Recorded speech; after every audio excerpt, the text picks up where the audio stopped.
나를 요양원으로 보내려 한 자에게는 단 1원도 남기지 않는다. 제가 자식들 앞에서 읽은 유언장 첫 문장입니다. 아들 얼굴이 굳었어요. 며느리 입술이 파르르 떨렸지요. 딸은 숨을 삼켰습니다. 식탁이 얼어붙었어요. 저는 75년을 살면서 이런 사람이 아니었습니다. 참고 양보하고 속으로 사귀는 게 당연한 줄 알았지요. 그런데 왜 이 지경까지 왔을까요? 시작은 요양원이라는 한마디였습니다. 작년 겨울이었어요. 명절에 아들 준호가 왔습니다. 48. 중견기업 부장이지요. 얼굴은 아버지를 닮아 반듯한데 눈빛이 어딘가 달랐어요. 엄마, 요즘 많이 힘드시죠? 저는 괜찮다고 했습니다. 75이에요. 예전 같진 않지요. 무릎도 시큰거리고 허리도 가끔 삐끗합니다. 그래도 동네 반찬 가게는 아직 해요. 30년 넘게 해온 일이거든요. 단골들 얼굴 보는 게 낙입니다. 그런데 준호가 고개를 저었어요. 엄마, 이제 가게 정리하시고 쉬셔야죠. 혼자 계시다 쓰러지시면 어떡해요. 아직 멀쩡해. 걱정 마라. 멀쩡하실 때 준비해야죠. 요양원 한번 알아볼까요? 요양원. 그 말이 처음 나왔습니다. 며느리 지연이도 옆에서 거들었어요. 45. 온라인 쇼핑몰을 한다고 했지요. 단정하게 생겼는데 눈이 차갑습니다. 어머니, 요즘 좋은 데 많아요. 시설도 깨끗하고 의료진도 상주하고요. 딸 수진이도 거들었습니다. 46. 보험 설계사예요. 엄마, 요양원 들어가시면 간병비 걱정 없어. 내가 다 알아봤어. 세 사람이 한 목소리였어요. 엄마 건강을 위해서요. 저는 그때 웃으면서 넘겼습니다. 아직 밥도 혼자 해먹고 가게도 나가는데 무슨 요양원이야. 그러자 식탁에 침묵이 흘렀어요. 준호가 며느리와 눈을 마주쳤습니다. 지연이가 고개를 살짝 끄덕였지요. 그날은 그냥 넘어갔습니다. 별일 아니라고 생각했거든요. 그런데 이상한 점이 하나 있었어요. 그날 이후로 요양원 얘기만 나오면 이상하게 제 서랍이 열렸습니다. 그리고 그날 밤 이상한 전화가 왔어요. 밤 11시쯤이었습니다. 모르는 번호로 전화가 왔어요. 여보세요? 어머니, 요양원 상담 예약 확인차 연락드렸습니다. 예약이요? 저 예약한 적 없는데요. 아, 보호자분이 신청하셨는데요. 정미숙 어머니 맞으시죠? 저는 전화를 끊었습니다. 심장이 두근거렸어요. 보호자가 신청했다고요? 내가 모르는 사이에? 잠이 오지 않았습니다. 며칠 뒤였어요. 평소처럼 반찬가게 문을 닫고 집에 돌아왔습니다. 현관문을 여는데 신발이 있었지요. 며느리 지연이 신발이었어요. 거실에 들어서니 지연이가 안방에서 나오고 있었습니다. 어머니, 오셨어요? 응. 무슨 일이야? 아, 준호가 어머니 드릴 건강식품 놓고 가라고 해서요. 식탁 위에 홍삼 세트가 놓여 있었어요. 고맙다. 일부러 왔냐? 아니에요. 근처 왔다가 들른 거예요. 지연이는 웃으며 나갔습니다. 그런데 이상했어요. 안방에서 나왔다고 했는데 홍삼은 거실 식탁에 있었지요. 안방에는 왜 들어간 걸까요? 저는 안방으로 들어갔습니다. 서랍장 앞에서 멈췄어요. 도장함 위치가 바뀌어 있었습니다. 저는 40년 넘게 도장함을 오른쪽 서랍 안쪽에 뒀거든요. 그런데 왼쪽으로 옮겨져 있었어요. 일주일 뒤 준호가 또 왔습니다. 엄마, 통장 좀 보관해 드릴까요? 통장? 왜? 요즘 보이스피싱이 많잖아요. 어르신들 혼자 계시면 당하기 쉬워요. 나는 안 당해. 걱정 마라. 그래도요. 며느리가 정리 잘하거든요. 맡겨두시면 편하실 거예요. 저는 고개를 저었습니다. 됐다. 내 통장은 내가 관리해. 준호는 표정이 좋지 않았어요. 그런데 더 이상한 일이 벌어졌습니다. 또 며칠이 지났어요. 가게 마치고 집에 오니 현관에 신발 두 켤레가 있었습니다. 지연이와 수진이었어요. 거실에서 두 사람이 이야기하고 있었습니다. 어머니 통장 정리 좀 해드려야 할 것 같아요. 오빠가 뭐래? 서류 준비해 놓으라고 했어. 위임장 양식도. 제가 문을 열고 들어서자 두 사람이 멈췄어요. 저는 안방으로 들어갔습니다. 도장함을 열었어요. 비어 있었습니다. 인감도장이 없었어요. 거실로 나갔습니다. 내 인감도장 어딨어? 지연이가 대답했어요. 아, 제가 보관하고 있어요. 어머니 혼자 계시면 분실하실 수도 있으니까요. 내가 언제 분실한 적 있어? 만약을 위해서요. 걱정 마세요. 목소리는 부드러웠습니다. 하지만 눈은 차가웠어요. 그날 밤 잠이 오지 않았습니다. 도장, 통장, 요양원 예약 전화. 뭔가 이상했어요. 이게 정말 나를 위한 걸까요? 다음 날 준호에게 전화했습니다. 준호야, 인감도장 돌려줘라. 엄마, 지연이가 잘 보관하고 있어요. 걱정 마세요. 걱정이 아니라 돌려달라는 거야. 다들 그렇게 말씀하시다가 보이스피싱 당하시는 거예요. 전화를 끊었습니다.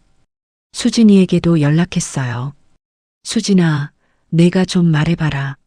엄마, 오빠네가 보관하는 게 맞아. 왜 이렇게 예민해? 가족끼리 뭘 그래? 가족끼리. 그 말이 가슴에 박혔습니다. 그날 밤 잠이 안 와서 옷장을 정리했어요. 남편 유품 상자가 나왔습니다. 손때 묻은 수첩을 펼쳤지요. 첫 장에 남편 글씨가 있었어요. 사람 대접이 먼저다. 저는 한참을 그 글씨를 보았습니다.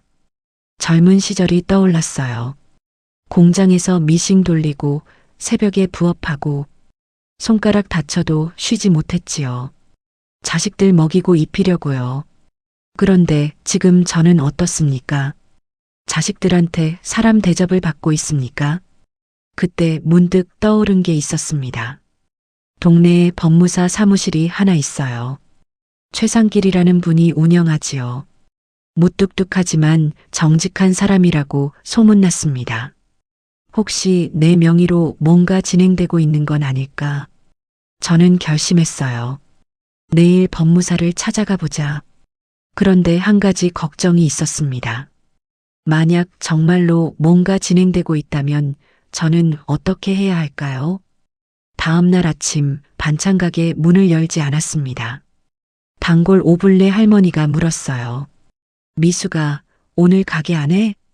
응, 언니. 볼 일이 있어서. 얼굴이 안 좋아 보여. 무슨 일 있어? 아니야. 별일 아니야. 저는 버스를 타고 법무사 사무실로 갔어요.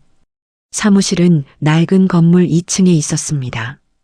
최상길 법무사가 서류를 보고 있었어요. 57. 머리가 희끗희끗하고 표정이 무뚝뚝한 사람이었지요. 어서 오세요. 무슨 일로 오셨습니까? 저기, 제 명의로 뭐가 진행된 게 있는지 확인 좀 해주실 수 있을까요? 최 법무사가 안경 너머로 저를 보았습니다. 무슨 일 있으십니까? 저는 잠시 망설였어요. 하지만 입을 열었습니다. 자식들이 제 도장을 가져갔어요. 통장도 맡기라고 하고요. 요양원 예약 전화도 왔고, 어머니 성함과 주민번호 알려주시겠습니까? 저는 정보를 알려줬어요. 최 법무사가 컴퓨터를 두드렸습니다. 며칠 후에 다시 오십시오. 확인해 보겠습니다. 사흘 뒤 다시 찾아갔어요. 그런데 법무사 표정이 이상했습니다. 무뚝뚝하던 얼굴에 걱정이 서려 있었어요. 어머니, 앉으시지요. 저는 의자에 앉았습니다. 확인해 봤습니다. 최 법무사가 서류를 꺼냈지요. 어머니 명의로 누군가 움직이려 한 흔적이 있습니다. 심장이 철렁 내려앉았어요. 무슨 말씀이세요? 위임장 양식이 준비된 정황이 있고요. 요양원 계약도 단순한 입소가 아니라 재산관리 위임이 포함된 구조로 검토된 것 같습니다. 저는 말을 잃었습니다. 아직 진행된 건 아닙니다. 준비 단계로 보입니다. 그러면 제가 어떻게 해야 합니까? 최 법무사가 저를 똑바로 보았어요. 어머니, 막을 방법이 있습니다. 방법이요? 생전 신탁이라는 게 있습니다. 어머니 재산을 살아계실 때 어머니가 정한 곳으로 미리 이전해 두는 겁니다. 한번 설정하면 누구도 손댈 수 없습니다. 자녀라 해도요. 그러면 자식들한테 한 푼도 안 가는 겁니까? 어머니가 원하시면 그렇게 할 수 있습니다. 저는 한참을 말이 없었어요. 급하게 결정하실 필요 없습니다. 천천히 생각해 보시고 연락 주십시오. 저는 고개를 끄덕이고 사무실을 나왔어요. 집으로 돌아오는 버스 안에서 창밖을 보았습니다. 막을 방법이 있다. 그 말이 계속 맴돌았어요. 하지만 아직 확신이 없었습니다. 혹시 내가 오해하는 건 아닐까? 그런데 결정적인 일이 벌어졌습니다. 며칠이 지났어요. 그날 오후 반찬 가게에 오블레 할머니가 왔습니다. 미수가, 나 콩나물 반찬 좀 줘. 응, 언니. 여기. 반찬을 담아주는데 할머니가 저를 힐끗 보았어요. 뭔가 말하고 싶은 눈치였습니다. 언니, 왜 그래? 아니, 아무것도 아니야. 뭔데? 말해봐. 할머니가 말을 멈췄어요. 뭔가 더 있는 눈치였습니다. 언니, 나한테 숨기는 거 있어? 오블레 할머니가 주위를 둘러보았습니다. 손님이 없는 걸 확인하고 목소리를 낮췄어요. 미수가 내가 말해야 하나 말아야 하나 고민했는데. 뭔데 그래?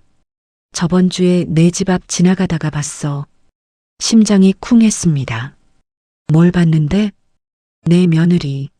내가 가게 나간 사이에 집에 들어가더라고. 응, 그건 나도 알아.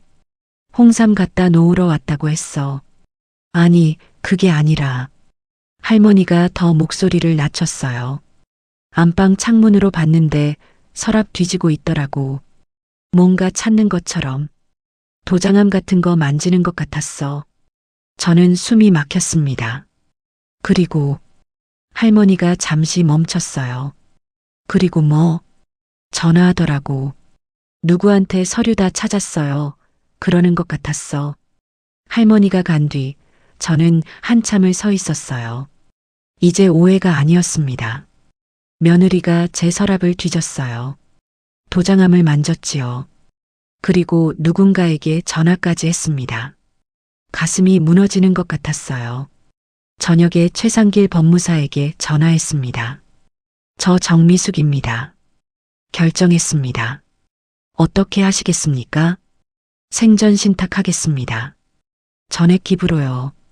전화 너머로 잠시 침묵이 흘렀어요. 어머니, 정말 괜찮으시겠습니까? 자녀분들한테 한 푼도 안 가는 겁니다. 저는 대답했습니다.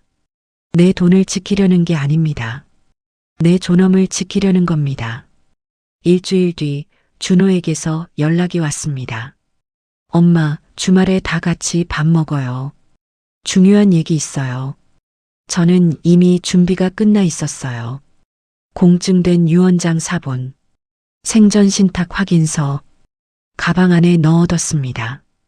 토요일 저녁, 아들네 집 식탁에 앉았어요. 준호, 지연, 수진, 세 사람이 마주 앉아 있었습니다. 식사가 끝나자 준호가 서류를 꺼냈습니다. 요양원 계약서였어요. 엄마, 여기 진짜 좋은 데예요. 저도 직접 다녀왔어요. 저는 서류를 보았습니다. 입소 계약서, 재산관리 위임 동의서, 의료결정 대리인 지정서. 엄마, 여기 사인하시면 돼요. 준호가 펜을 내밀었습니다. 잠깐. 재산관리 위임이 왜 필요해? 며느리 지연이가 대답했어요. 어머니, 요양원 계시면 직접 은행 가시기 힘드시잖아요. 저희가 대신 관리해 드리려고요. 내가 요양원 간다고 한 적 없어. 준호가 한숨을 쉬었어요. 엄마, 왜 이렇게 힘들게 해요? 저희가 엄마 걱정돼서 그러는 거잖아요. 걱정이면 왜 재산관리 위임이 필요해? 그건 절차상. 절차상 뭐? 수진이가 끼어들었어요. 엄마, 오빠도 바쁜데 이렇게 시간 내서 알아본 거야. 고마워해야지 왜 따져. 고마워해? 내 도장 가져간 것도 고마워해야 해? 세 사람의 표정이 굳었습니다. 지연이가 입을 열었어요. 어머니, 도장은 보관해 드린 거예요. 왜 자꾸 나쁘게 생각하세요? 보관이면 내가 달라고 할 때 줘야지. 지금은 안 돼요. 서류 정리가 안 끝났거든요. 무슨 서류? 지연이가 말을 멈췄습니다. 엄마, 복잡하게 생각하지 마세요. 그냥 사인만 하시면 돼요. 준호가 다시 펜을 내밀었어요. 나는 사인 안 해. 엄마, 요양원도 안 가. 내가 언제 가겠다고 했어? 수진이가 조심스럽게 말했습니다. 엄마, 가족을 위해서야. 가족을 위해서? 그 말 참 좋다. 저는 세 사람을 천천히 보았어요. 내가 공장에서 미싱 돌릴 때 너희 뭐 했어? 손가락 다쳐서 피 흘리면서도 일했어. 너희 학비 벌려고. 목소리가 떨렸습니다. 근데 지금 와서 가족을 위해서? 누구 위해서?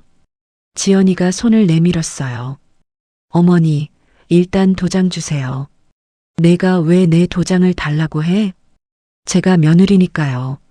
며느리면 시어머니 물건 맘대로 가져가도 돼? 그때 준호가 말했습니다.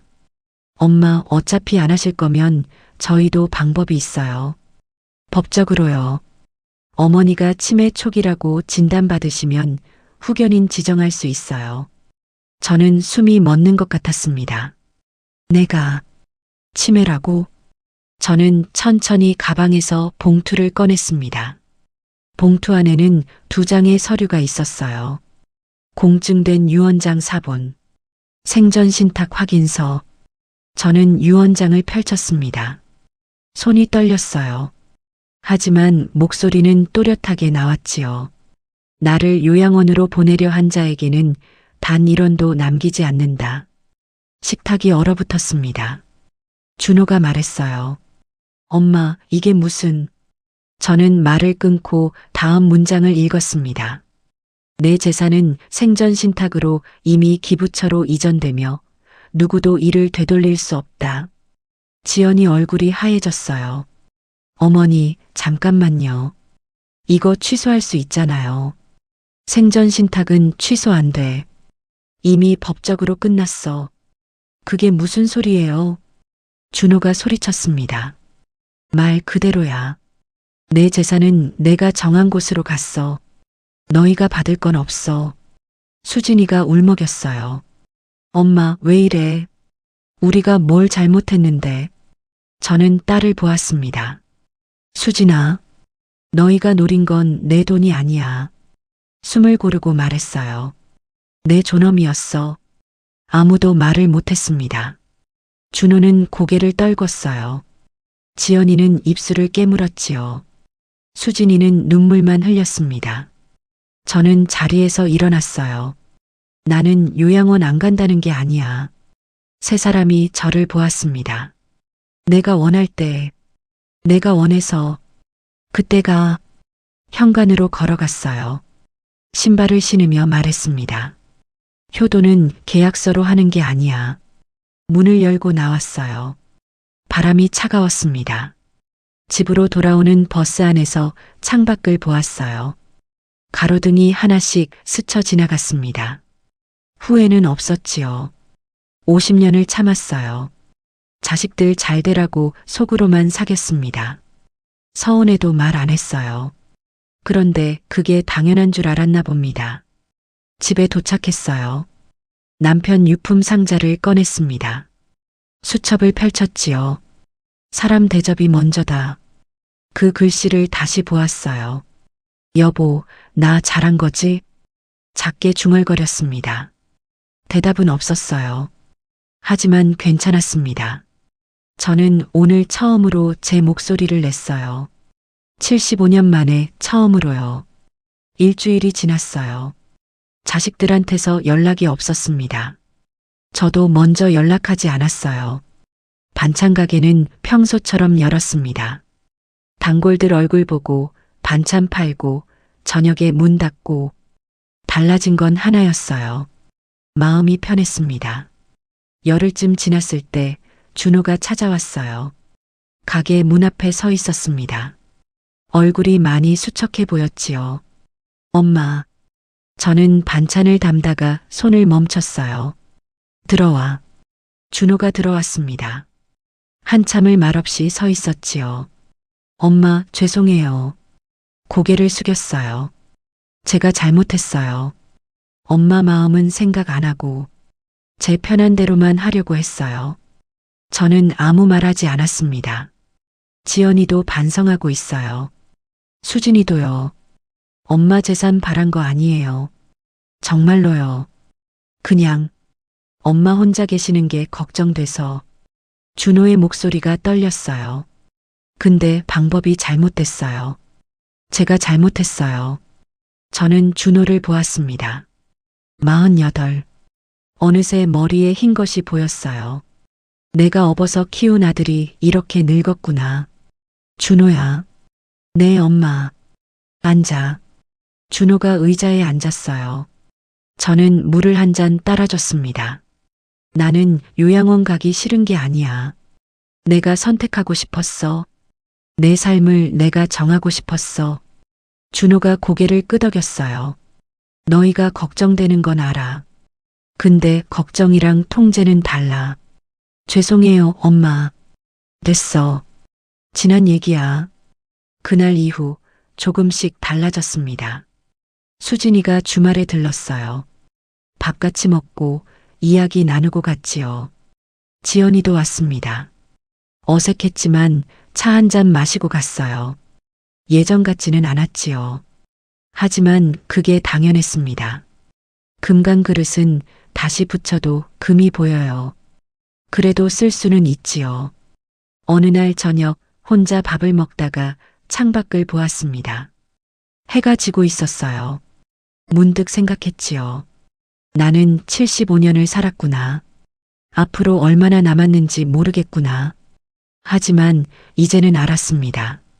남은 시간을 어떻게 살지는 내가 정한다는 것을요. 돈보다 중요한 게 있어요. 그건 사람 대접입니다. 가족이라는 이름으로 누군가를 통제하는 순간 사랑은 폭력이 되지요. 하지만 늦게라도 자기 목소리를 내는 건 가능합니다. 저는 75년 만에 처음으로 제 삶을 선택했어요. 여러분께 하나만 여쭤볼게요. 당신이라면 자식들에게 다시 기회를 줬을까요?